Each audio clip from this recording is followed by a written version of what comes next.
सप्रेम सादर प्रेम भर आप सभी को मेरा दंडवत प्रणाम। जय श्री कृष्ण।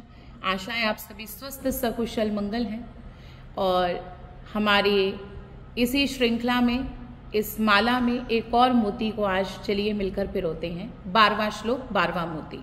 पहले मिलकर आइए भगवान का नाम ले लेते हैं।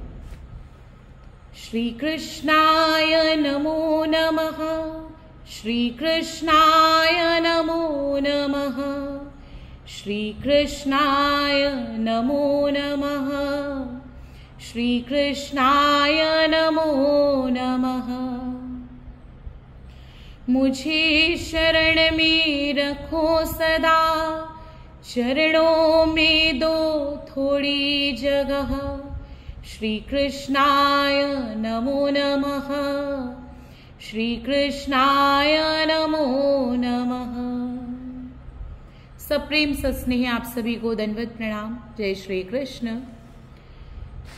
आपका और मेरा एक धर्म रूपी इस प्रकार से संबंध बन चुका है कि हम एक दूसरे के विचारों को अनुभव कर सकें, और उसी विचारों को अनुभव करते हुए अब इतना तो मैं कह सकती हूं कि अब आप भी चाहते हैं कि भगवान श्री कृष्ण, एक ईश्वर की साक्षात पार ब्रह्म परमेश्वर की प्रसन्नता, उनकी कृपा आपको भी प्राप्त हो। और आज का ये मोती, ये श्रृंखला उसी पर निर्भर करती है। सबसे पहले कुछ परिवर्तन लाना हमारे अंदर हमें जरूरी है, और उसी परिवर्तन में प्रथम परिवर्तन एक ये सोच पूरी तरह से अपने बिठा लेना अपने अंदर कि ये शरीर हमारा नहीं है। शरीर हमारा नहीं है, जब ये भाव, ये विचार आता है तो इसके हमें रोजमर्रा में अनुभव हो रहे कई उदाहरण दिखते हैं। आप सांस ले रहे हैं, आप चल रहे हैं, आप खा रहे हैं, पी रहे हैं, कोई भी प्रक्रिया कर रहे हैं, वो शरीर कार्य कर रहा है और उसका जो इम्पैक्ट आ रहा है वो भी हमारे शरीर पर ही आ रहा है। इनफैक्ट सिर्फ इतना ही नहीं, आपके बॉडी के ऑर्गन्स, आपके शरीर के ऑर्गन्स, चाहे वो लंग्स हैं, चाहे वो लिवर है, चाहे वो किडनी है, कुछ भी फंक्शन हो रहा है, कुछ भी कार्य हो रहा है, वो स्वयं हो रहा है। आप कभी सडनली बाई चांस रात को सोए हुए हो और आप सुबह उठकर कहें, आज मैंने एक बहुत अच्छा काम करा, मैंने सोने के बावजूद भी ना रात भर सांसें बहुत अच्छे से ली, तो गलत होगा आपका ये कहना, क्योंकि शरीर वो मटेरियल एनर्जी है, वो शरीर अपने आप ये कार्य कर रहा है। जब ये आपका है नहीं तो अब प्रश्न ये उठता है, तो इसके द्वारा किए गए कर्मों को आप क्यों भोगें? आपको इसका फल क्यों भोगना पड़ता है? इस मटेरियल एनर्जी ने करा जो करा, उसका इम्पैक्ट आपकी सोल, आपकी आत्मा क्यों झेले? यही भाव को अब भगवान श्री कृष्ण इस तीसरे अध्याय के 27वें श्लोक में स्पष्ट कर रहे हैं। तो आइए श्लोक देखते हैं। प्रकृतेः क्रियमाणानि गुणैः कर्माणि सर्वशः अहंकार विमूढ़ात्मा कर्ताहमिति मन्यते। सर्वशः मतलब सभी प्रकार से जो भी कर्म करे जाते हैं वो प्रकृति के गुणों के द्वारा, उन गुणों से ही किए जाते हैं। लेकिन मनुष्य अहंकार में मूढ़ हुआ है, इस वजह से कर्ताहम इति मन्यते, अहम मैं कर रहा हूं, इति मतलब ऐसा, वो मन्यते मतलब मान बैठता है। मैं कर रहा हूं, इस भाव को मानने की वजह से उसे कॉन्सिक्वेंसेस भुगतने पड़ते हैं। अब देखिए, समझने वाली बात यह है, आत्मा वास्तव में कुछ नहीं करती। ये सारी बातें भगवान श्री कृष्ण पहले भी अर्जुन को समझा चुके हैं, लेकिन फिर भी अभी भी उसका मोह का अंधकार, जिस वजह से उसकी आत्मा स्वयं अंधकार में जा रही है, उस भाव से वो उजाले में, प्रकाश में नहीं आ पा रहा है। श्री कृष्ण भगवान ने पहले भी बताया, आप हमारे सेकंड और थर्ड पार्ट को भी अगर दोबारा रिपीट करके सुनेंगे, हमने उसमें बहुत अच्छी बातें देखी थी। The soul will never die, आत्मा कभी नहीं मरती। Do you believe in transmigration? इन सभी दूसरे और तीसरे पार्ट में हमने देखा। वहां पर भी जो शब्दों को दोहराया गया था वो भी यही था कि जिस प्रकार मनुष्य वस्त्रों को बदलता है, उसी प्रकार आत्मा भी शरीर को बदलती है। इस शरीर को समाप्त किया जा सकता है, वो समाप्त होता भी है, परंतु आत्मा कभी भी नहीं मरती। उसे किसी प्रकार से भी मारा नहीं जा सकता, उसे शस्त्र से काटा नहीं जा सकता, उसे अग्नि से जलाया नहीं जा सकता, उसे फाड़ा नहीं जा सकता। आत्मा अजर अमर अविनाशी है, दिव्य है। फर्क इतना है बस, वो दिव्य में दिव्य से दिव्यत्व के फासले को पार कर नहीं पा रही है, और उस पार ना करने की वजह इसी श्लोक में समाई हुई है। अहंकार विमूढ़ात्मा कर्ता हमिति मन्यते। अहंकार के इर्द गिर्द उसी में उलझ करके, उस मटीरियल एनर्जी के अंदर फंस करके मैं कर रहा हूं, इस मैं रूपी भाव से वो पुनः पुनः बार बार पतन की ओर चला जाता है। एक सिंपल सी बात है, जब शरीर हमारा नहीं है, हम इस बात को समझें सबसे पहले। मतलब सिंपल स्पष्ट लॉजिक है, आत्मा डायरेक्टली स्वयं से खुद कुछ नहीं कर रही है। अब जब आत्मा स्वयं से कुछ नहीं कर रही है, इसी बात को श्री कृष्ण भगवान इस श्लोक में समझा रहे हैं, तो फिर अहंकार विमूढ़ आत्मा कर्ता हम इति मन्यते। इस मटीरियल एनर्जी के इर्द गिर्द होने की वजह से मैं कर रहा हूं, ऐसे अहंकार में उसकी बुद्धि पूरी तरह से भरी हुई है, और उसी से जागृत होने की आवश्यकता है। एक एग्जाम्पल देके अगर समझाना चाहूं मैं आपको, तो इमेजिन करिए आप सपने में, गहरी नींद में आप एक सपना देख रहे हैं। सपने में आप एक घूमने के लिए कहीं पहुंचे। अब घूमने के लिए आप जहां पर पहुंचे हैं उसके पास जंगल है। बाहर आप बढ़िया टेंट में रात को रुके हुए हो, बॉन फायर लगा हुआ है, एंजॉय कर रहे हो उस आग में एडवेंचर को। अचानक से उस जंगल से शेर निकल के आ रहा। वो शेर जैसे ही आपके निकट आया, उस शेर ने, आप कितना भागे, लेकिन शेर ने आपको ग्राब कर लिया, आपको पकड़ लिया, और उसने आप पर झपट्टा मारा, आपको खाया उसने। अब तब तक आपको वो पीड़ा होती रहेगी जब तक आप उस सपने से बाहर नहीं आ जाते, आप नींद से जाग नहीं जाते। तुलसीदास संत बहुत सुंदर शब्दों में अपनी बात को रखते हुए यहां पर कह रहे हैं, जो सपने सिर काटे कोई, बिनु जागे दुख दूरी ना होई।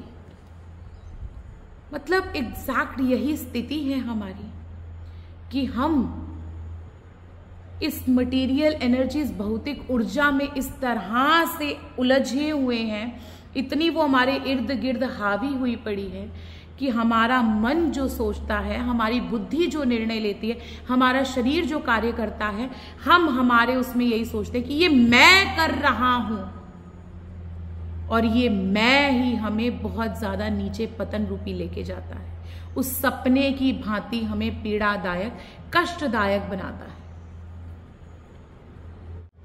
अब देखो, मतलब गलत जो भी कुछ हो रहा है वो सब कुछ आत्मा को भोगना है, निश्चित है। जब गलत सब कुछ हो रहा है, आत्मा, मन, बुद्धि हमसे गलत करवा रही है, आत्मा से गलत करवा रही है, तो आत्मा का फर्ज क्या बनता है कि भाई मैं इसे सही डायरेक्शन पे लेके जाऊं। अगर ये मेरा यूज कर रही है, वो भी मटीरियल एनर्जी के लिए, तो मैं अपने दिव्य होने का, उस दिव्यत्व तक पहुंचने का वो यूज क्यों ना करूं इससे लेकर के। तभी तो ये मुझे मिला है। यही बात भगवान जी ने एक श्लोक में समझाई भी कि मात्रा स्पर्शास्तु कौन्तेय। हे कुंती पुत्र अर्जुन, अपने इन स्वभावों को, इन विचारों को, इन चंचलताओं को, इन सोच को, और सोच के बाद बुद्धि द्वारा निर्णय लेने को नियंत्रित करो, इसको संयमित करो, कंट्रोल करो। लेकिन हम इसके ऑपोजिट होकर के हमारा शरीर, मन, बुद्धि जो भी कार्य कर रहे हैं, हम हमेशा अहंकार विमूढ़ात्मा कर्ता हम इति मन्यते, मैं कर रहा हूं, मैं रूपी भाव में इसमें उलझ करके हमेशा गलत कर बैठते हैं। अगर हम करता नहीं है, हम नहीं कर रहे हैं, शरीर कर रहा है, तो वापस से वही सवाल उठता है, तो हमें ये फल क्यों भोगने हैं? फिर ये तो शरीर ने करा है ना, वो जाने, वो भोगे पीड़ा, मैं क्यों भोगूं? ऐसा नहीं होता। आप गाड़ी में बैठे हो, ड्राइविंग सीट पर आप बैठे, आप सिर्फ गाड़ी को ऑपरेट कर रहे हो, गाड़ी खुद अपना काम कर रही है, इंजन खुद चल रहा है, सारे फंक्शंस खुद हो रहे हैं। आपने सिर्फ एक्सीलेटर पर पैर दिया है, वो एक्सीलेटर पे पैर देने से रेस अपने आप पुट ऑन हो रही है। आप सिर्फ क्लच दबा रहे हो, आप सिर्फ ब्रेक दे रहे हो, आप सिर्फ गियर चेंज कर रहे हो, बस। लेकिन गाड़ी तो सब कुछ मैनुअली वैसे ही चल रही है ना, गाड़ी का इंजन ही तो काम कर रहा है वहां पर। लेकिन गाड़ी में बैठे कौन हो? आप। गाड़ी का स्टीयरिंग किसके हाथ में है? आपके। अगर इनके इस रोड पे चल रहे एक इंसान के पैर पर आपने टायर चढ़ाया, सॉरी गाड़ी का टायर चढ़ा, गाड़ी ने टायर चढ़ाया, तो वो इंसान आपको रोक करके क्या बोलेगा? तूने मेरे पैर पे गाड़ी का टायर चढ़ाया। आप उसे रिप्लाई में कितना भी जस्टिफाई कर दो कि मैंने गाड़ी का टायर नहीं चढ़ाया, मैं तो बैठा हुआ हूं, गाड़ी का टायर खुद तेरे पैर पे चढ़ा है, नहीं, वो अग्री नहीं करेगा। वो आपको यही कहेगा, तूने मेरे पैर पे गाड़ी का टायर चढ़ाया। एग्जैक्ट सेम सिचुएशन कि शरीर, मन, बुद्धि जो भी कर रही है, उसका स्टीयरिंग आत्मा के हाथ में है। वो आपको ही भोगना पड़ेगा उसका कॉन्सिक्वेंसेस, उसका फल का भुगतान आपको ही करना पड़ेगा। सो बी बेटर। जरूरत क्या है?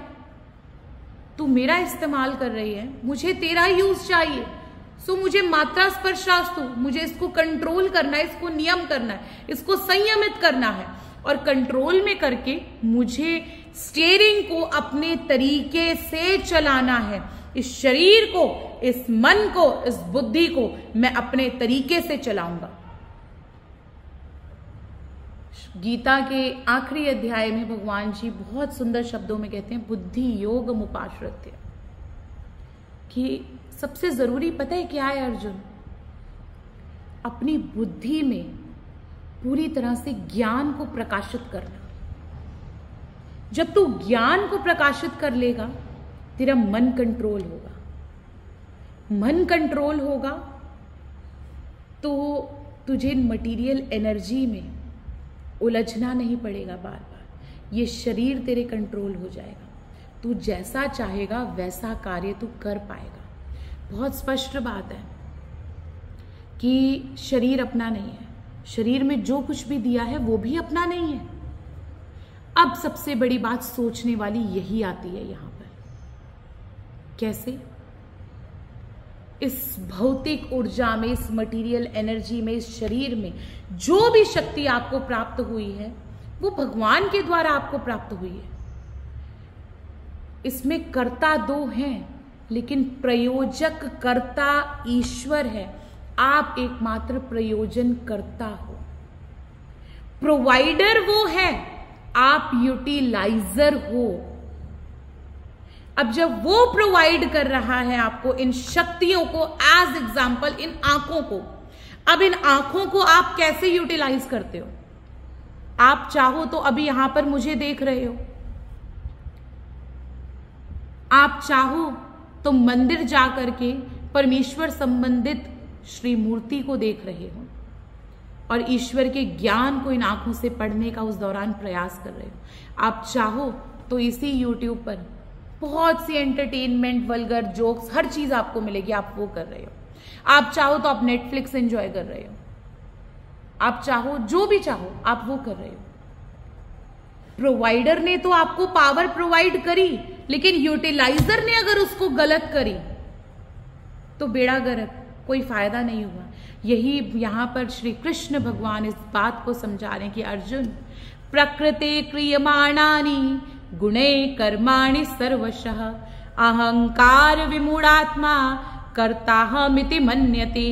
कि अहंकार में विमूढ़ होकर के ये जितने भी प्रकृते क्रियमाणानि, प्रकृति से जो भी गुण रूप कार्य हो रहे हैं, उन सभी कर्मों को अहंकार में ला करके मैं कर रहा हूं, इस भाव को बेटे तू छोड़ दे। तू जिसमें है वो भी तेरा नहीं है, तो इसको नेगेटिव कर्मों में क्यों लेके जाना।